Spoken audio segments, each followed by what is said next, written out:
Welcome, everybody, to another edition of the Winner's Circle Sports Betting Podcast. My name is Ross Benjamin. His name is Doug Upstone of DocSports.com. We're here to bring you the Winner's Circle Podcast and some of the finest sports handicappers in the country on this channel. Not only us two, but also Sean Higgs of PicksandProllies.net, Jesse Shule of JesseShule.com, Joey D'Amico of SportsMemo.com, and I think that covers it.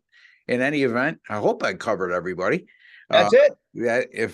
In any event, we're talking the NBA play-in games today. Doug, so far, we've seen 4 play-in games. We've seen 4 underdogs cover. We've seen 3 of those 4 underdogs win. We've seen the first number 10 seed win a game in the play-in tournament since it began, which is pretty short in its age, but in any event, your thoughts and how are you? I'm good just overall. The games have been I guess the games have been about what you would expect. These aren't good teams, and so in many cases we haven't seen good play, from that standpoint. So I think that's a big factor. Now that doesn't mean they're not, let's just say, compelling from a betting standpoint, or any number of other elements that go along with that, but it's just generally speaking not very good basketball. And and it's applied to every team, even the teams that have won. They've won despite in some cases having some really bad stretches, when they've played. So that to me has stood out. What about you? Yeah, I mean, again, there's no shot. I had 3 of the 4 underdogs as part of my packages. So I've gone 3-0 at my sides, 0-2 at my totals. So I've been pretty much on it. I just think sometimes you have to think a little out of the box in these games. You got certain situations that come up. I mean, the Chicago Bulls, like, they're going to be playing Friday. I'm going to be discussing that game against Miami. They've dominated Miami this year, yet here they are as a 5.5-point underdog, with Miami coming off a terrible game, and Toronto, coming off a come from behind win, meaning they were down double digits. So I've really found it to be, if you really stop and think about it, all these games have been very competitive. Don't recall there wasn't a blowout, was there so far? No, I don't think so. No. Yeah. So and 3 to 4 have gone under, Doug. Right. Yeah, that's been another thing that's been and speaking of that, that's been a continuing trend, because going into last year, all 6 games were unders. Okay, and then prior to that, going into yesterday, the unders in all play-in games were 11-3. So that's out there. So yeah, so a lot of lower scores. The pace of the play doesn't seem particularly different, from that standpoint. So that doesn't seem, but it just, I don't know if the shootings, I mean, looking at the numbers, the shooting isn't, dramatically different. So, but it's just been odd that has been that much and that frequent, with this. I mean, games tend to be lower scoring, but that has to do more with pace than it does anything else. And I haven't noticed anything, at least from what I've watched, and the number of shot attempts, for example, that is an inclination that's going to be something different. Yeah, and the one game that did go over was the Toronto game, and that went over because the total went all the way down to 212.5, and I think it landed right on 214, if I'm not mistaken. It opened at 217, came down to 214.5 right away, and then game day it went down to as much as or as low as 212.5. So you could really make a case that you had 4 low scoring games that we witnessed so far. There wasn't another over, wasn't there?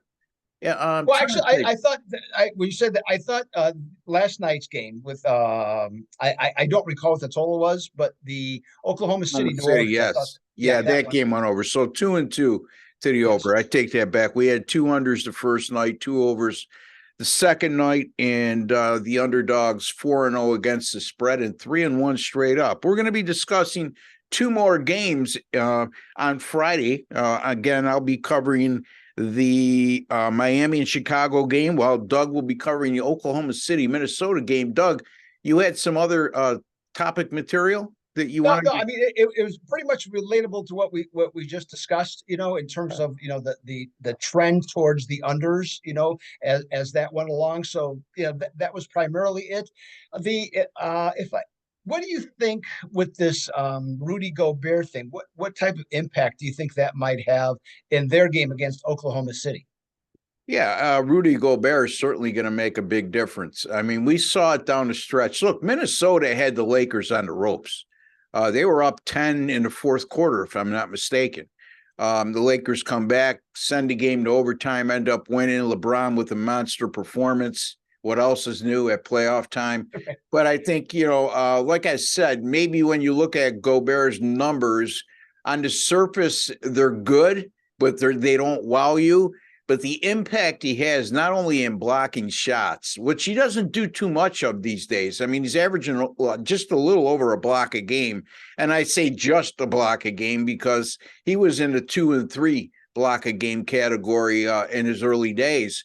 But just the impact he has on a defensive end of not only blocking shots, but altering shots and help defense. And there's a lot more things they could do defensively with him in the lineup than without him in the lineup. And then they lost their other good defensive player too, whose name escapes me. Maybe it comes to your mind.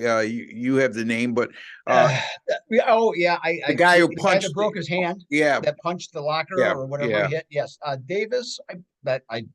Yeah, whatever the case may be. So again, and they almost still beat the Lakers, but to me, the Lakers don't play good defense at all. And these people who are under the illusion that LA could win it all this year because it's wide open in the West.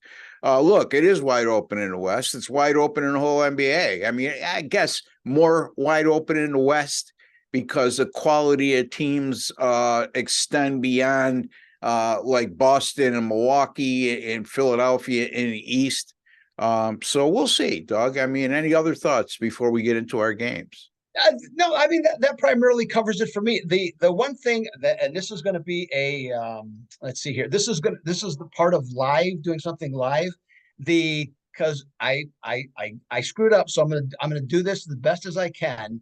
I thought I had the East that we're to discuss, and you had the West, but I didn't look at it today. I wrote it down as the East the other day, so I apologize. So I'm gonna freewheel it here on the West. I'm prepared to do either one. So which game are you more comfortable doing then? Well, no, I mean the information that I primarily have, I have it from there. But I'm more embarrassed the fact if I missed it. That's more of what I'm embarrassed with, from that standpoint. But no, as far as the games, I mean. Then going forward, like for example, the winner in the East is going to play Milwaukee. And I would think that the Bulls, if they would happen to win, they'd have a little bit better chance, because they're so familiar with Milwaukee. And, now I'm not saying they're going to win a lot of games, but I think the games, and from a point spread standpoint, could end up being more competitive, especially in Chicago, if that happens to be the case, than otherwise. Yeah, Miami, to me, they don't look like the same defensive team that they were through the majority of the year and last year. To me, I don't know. I saw it the other night against Atlanta. There came a point in the game where I was going to say, wow, I have Atlanta, but Miami can't continue to trade baskets with this team if they're going to cover, and they continue to do so. And hey, the Hawks took advantage, and I have to think playing at home for the second game in a row now with an opportunity to move on, they'll be in a good position. Now, in terms of who has a better chance, Miami or Chicago, it's the lesser of two evils because neither are going to beat the Milwaukee Bucks in a 7-game series. Or is it a 7 or a 5? Yeah, it is 7. They've gone back to 7. Okay, yeah. 7-game series. So, and again, folks, I know some of you are going to say, you guys aren't prepared. You don't know names. We don't care about names. We're trying to beat a number here. If we could add the names, it's even better. But to think about who the defensive guy is for Minnesota to punch the wall and not have his name off the top of my head, or Doug either, Folks, we got bigger fish to fry, and that's beating the number for you. So let's get right to the games. What do you want to do, Doug? Either or, it Well, doesn't. I'll tell you what. I'll start out, and what I was thinking I was going to say. I'm going to shorten it up. Okay, Okay, and so that'll give us both, maybe let's just say equal billing on both, and then sure. then you can start off with the other one, and then I'll fill in, with some of the stuff that I have in mind. If that works for you, that works for me. It's good with me. Go right All ahead, right. sir. All right, so the thing, and if I steal some of your stuff, I apologize here. So, but I tried to actually look up some other stuff here, Ross, and also for the viewers as well. So just to give you a little bit different information here. So season series, Bulls 3-0, straight up and against spread. They were underdog each and every game. Why did they do that? Okay, here's the most important and the secret to their success: 2-point shooting on both offense and defense. The strength of this team is not their 3-point shooting. It's their ability to play inside the arc and to get to the rim. This year, they're 12th in 2-point shooting in the NBA. Miami is 22nd. Now, let's flip it around on the defensive side. So the Bulls are a very good team, like I said, inside the arc. The Heat are 29th in 2-point defense. Okay, from that standpoint, the Bulls are 14th. So I look at that and I think that's a tremendous advantage for Chicago in this case. Plus, they're just a better, you mentioned, the defense, field goal percentage defense, Chicago 7th, Miami 23rd. Okay, look at that. So I'll give my pick afterwards. The one pick I'll give you a bonus pick though. I think Sure. Miami's going to come out hot to start the game. Yeah. And the first quarter line is Miami -2, and I'm going to take that as There part you of go. part of the wager. Based on what we saw from Chicago yesterday, they got off to a poor start, and then they came on in the second half to get that victory. Here's the thing: Chicago's won 3 in a row, right? They win the play-in game. They win their last 2 regular season finales. Why am I mentioning that? Well, just to mention they're 3-0, number one, but they failed to win 4 in a row all season long. And I was sort of surprised to see that going through their whole schedule. Not one time all season did they win 4 straight games. Now, having said that, they're still getting 5.5 in this game, but that's a starting point when I see something like that.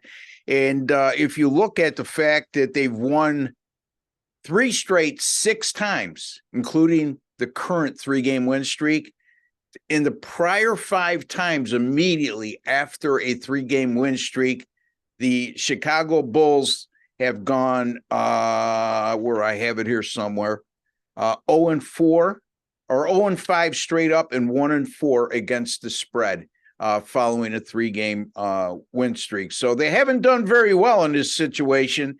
And I just think, look, Miami opens at 5. They go to 5.5.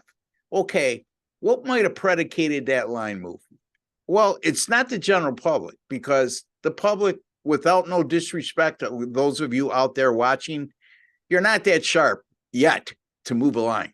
Okay, so I look at it like this: you have a Chicago team that's won the last 3 against Miami indecisively, all played this season, by the way. You also have a Miami team coming up a poor performance against Atlanta, especially on the defensive end, more than anything. And then you have a Chicago team that, fresh in the bettors' minds 2 days ago, or depending on when you view this video, we're taping on Thursday, so it would have been yesterday in this case, that you saw Chicago come back from 19 down in the second half to defeat Toronto.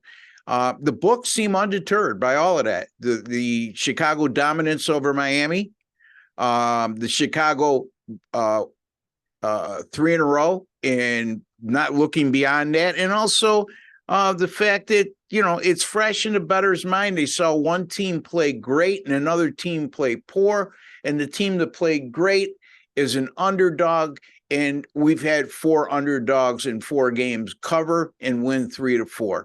So I just think the general public is really going to jump all over the underdog in this situation. And I could see why. But when that happens, Doug, I look for every reason to go contrarian. And that's what I'm going to do. By the way, the Heat have won 5 straight games at home after a loss, covered 4 to 5.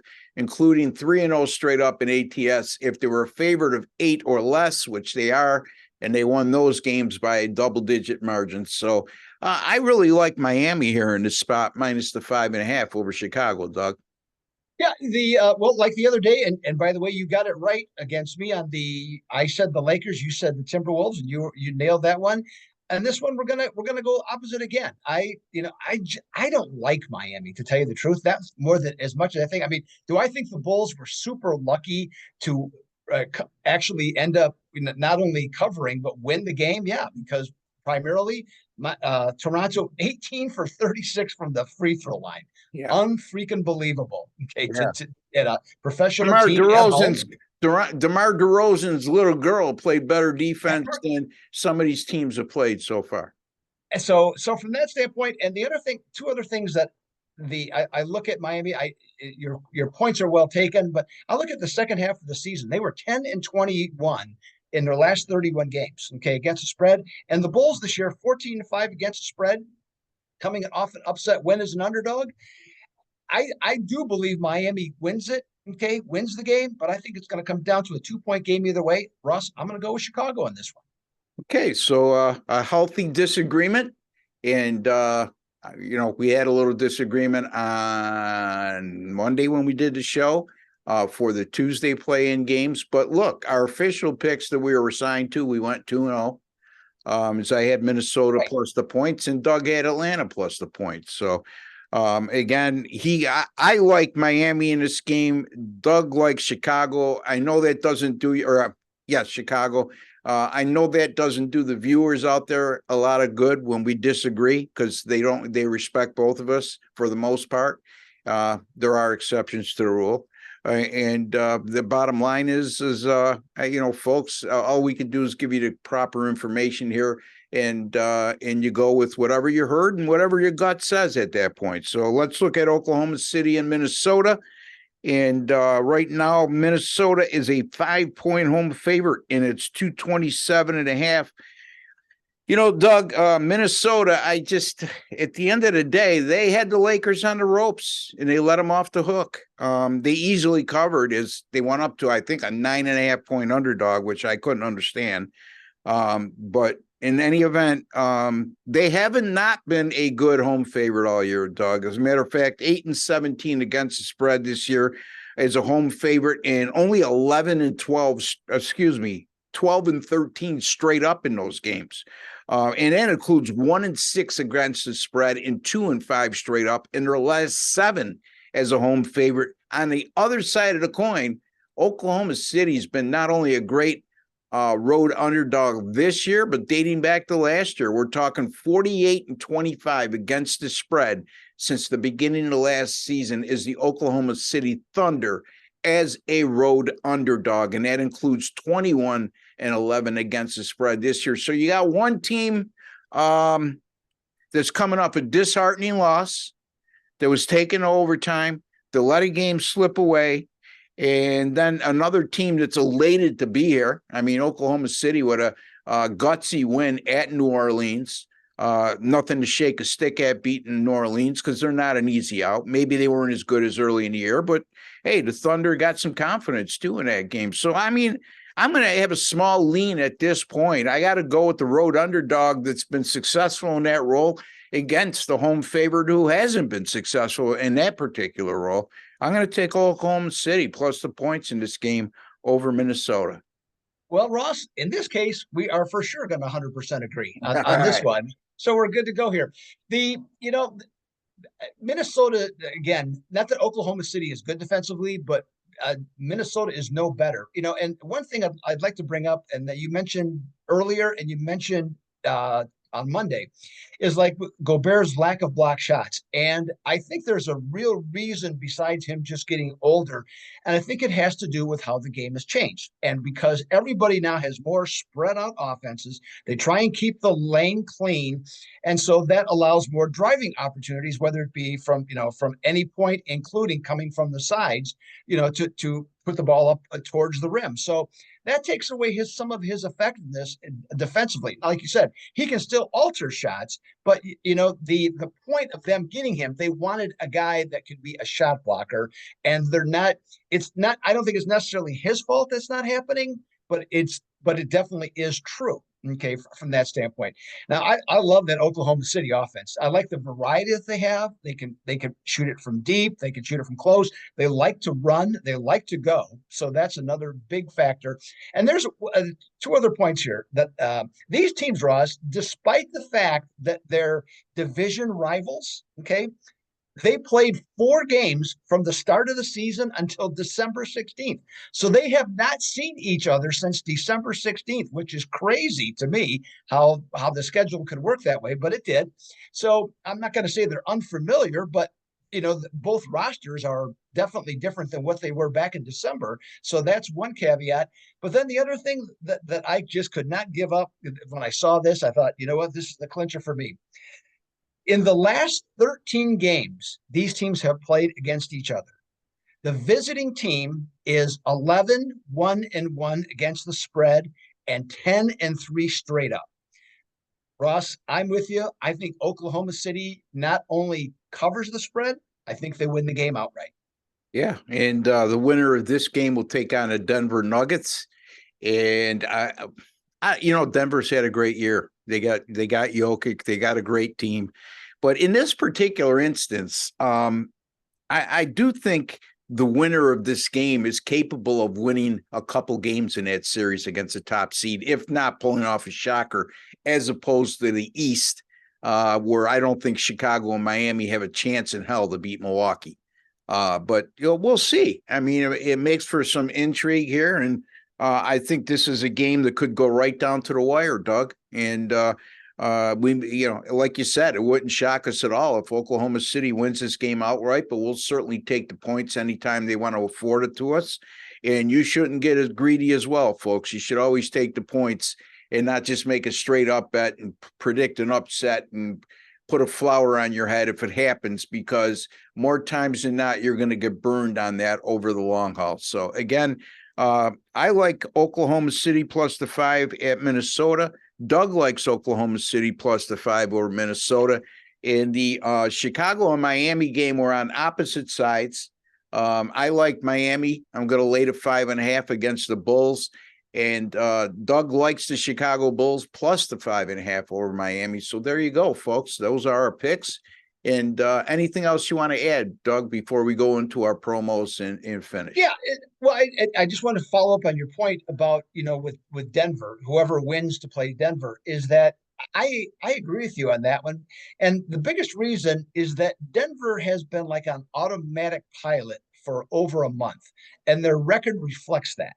And so it's not like they have a history of being a great playoff team. We have seen that they've won some series, over the years, but they're not a great team. So I question their cohesiveness. Now, this might be a team that gets better the more they play. And we've seen that in the playoffs as well. So maybe they don't start off so well, but then they get better. And I think that's more likely to happen with this team. And so if get some nice underdog roles with whoever Denver ends up playing, and then being able to play against Denver to make some money. It certainly seems like a possibility. Yeah, if I recall, last year New Orleans came out of the play-in round to play the number 1 seed in the West at that time, the Phoenix Suns, and they gave Phoenix all they could handle.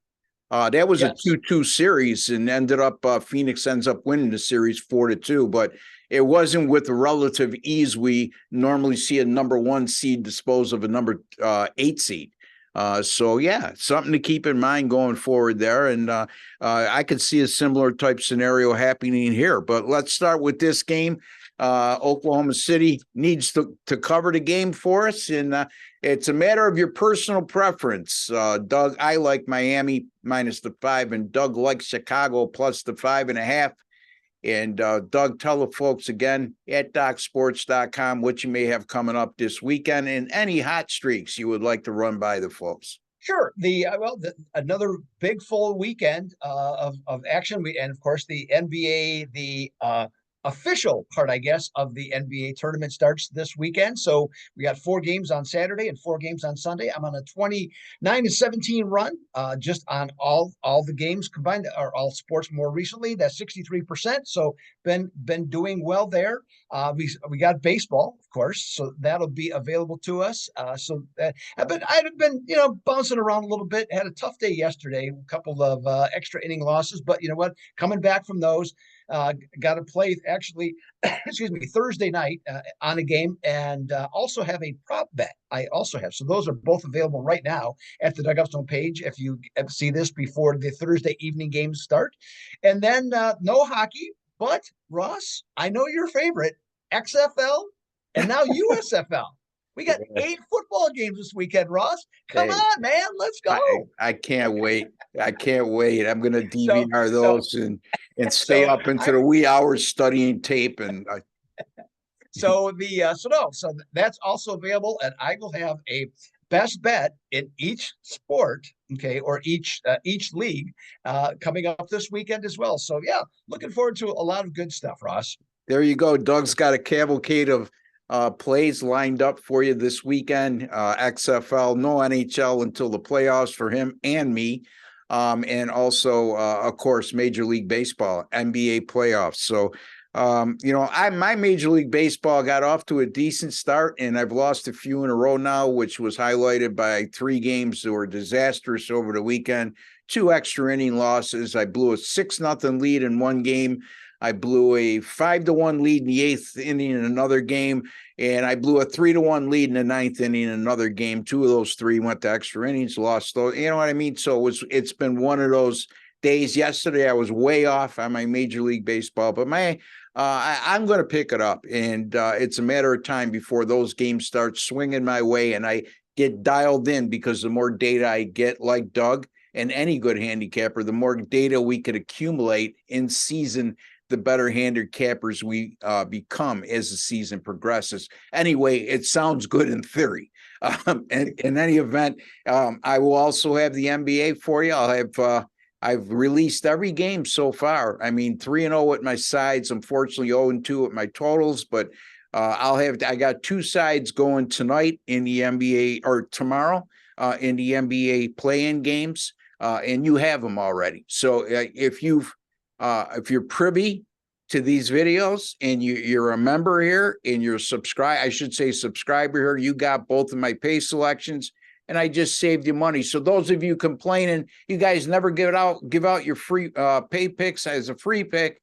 And I've gone through that whole discussion. This time I'm making an exception in doing so because of the time of the year and the lack of games to go around. So I can't speak for Doug in that regard, but you have it. There you go. rbwins.com, rbwins.com, rossbenjaminsports.com, whatever you prefer, just find your way there. And I guarantee all my daily and multi-game packages that if you don't make a profit, you don't win. I will credit your account back the exact amount of your purchase price, and you could use that money any which way you like toward any future at purchase at any time.